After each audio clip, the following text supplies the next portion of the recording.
Hello friends, welcome to Today's Samayal.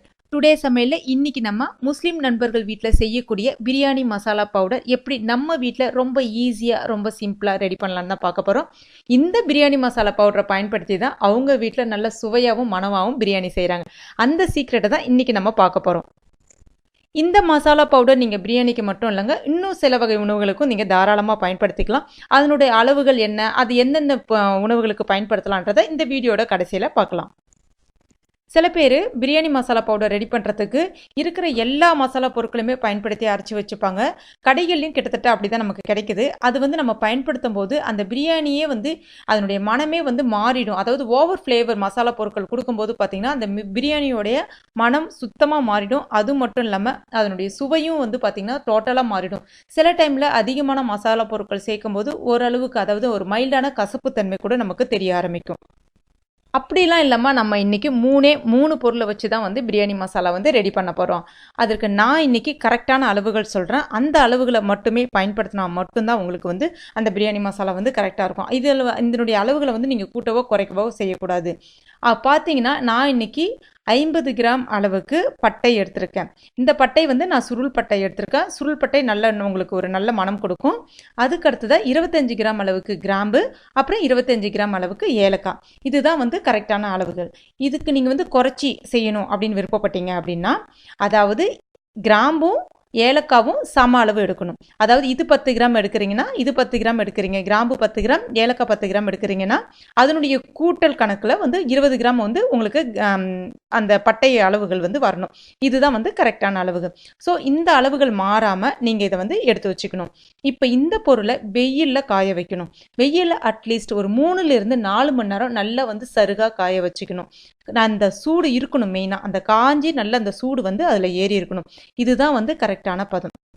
இப்போ இந்த மாதிரி எடுத்து பார்த்தீங்கன்னா நல்ல இது மாதிரி வச்சு கையால் அப்படி நொறுக்குனீங்கன்னா கையில் நொறுங்கணும். அதே சூட்டோட நம்ம மிக்சியில் இதை சேர்த்து அரைச்சிடணும். சப்போஸ் உங்களுக்கு வெயில், அதாவது நீங்கள் அப்பார்ட்மெண்ட்டில் இருக்கீங்க, ஃப்ளாட்ஸில் இருக்கீங்க, இல்லைனா ஃபாரினில் இருக்கீங்க, உங்களால் இது ரெடி பண்ண முடியாது அப்படின்னா கடாயை நல்லா ஹீட் பண்ணிக்கங்க. கடாய் ஹீட் ஏறினோடனே ஸ்டவ்வை கம்ப்ளீட்டாக சிம்மில் வச்சுருங்க. அப்புறம் இது இந்த பொருட்கள் மூணுத்தையுமே ஒன்றா சேர்த்துருங்க. ஜஸ்ட் அதாவது ஒரு நிமிஷத்துக்கு குறைவாகவே அந்த கடாய் ஹீட் அந்த பொருட்கள் மேலே ஏறினா போதும். கையால் தொட்டு பாருங்கள், நல்லா சூடு ஏறிக்கணும். இப்போ உடனே ஸ்டவ்வை ஆஃப் பண்ணிவிடுங்க. ஆஃப் பண்ணிவிட்டு அந்த சூட்டோட நம்ம மிக்சியில் சேர்த்து அரைச்சிக்கணும். இப்போ அந்த மாதிரி இதை நம்ம அரைச்சி எடுத்தாச்சு. இந்த அளவுக்கு உங்களுக்கு ஒரு நல்ல ஃபைன் பவுடரை அரைச்சி எடுத்துக்கங்க.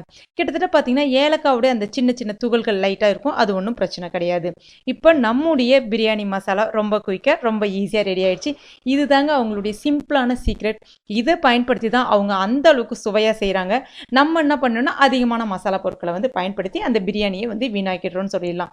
நீங்கள் இந்த மெத்தடில் கண்டிப்பாக உங்கள் வீட்டில் பிரியாணி செஞ்சு பாருங்கள். சரி, இந்த பிரியாணியோட மசாலா பவுடர் நம்ம எந்த அளவுகளில் பயன்படுத்தணும் அப்படின்னு பார்த்தீங்கன்னா, 1 கிலோ மட்டன் எடுக்கிறீங்க அப்படின்னா 2 டீஸ்பூன், அதாவது நம்ம வீட்டில் நார்மலாக இந்த மாதிரி ஸ்பூன் எல்லார் வீட்லையுமே இருக்கும்.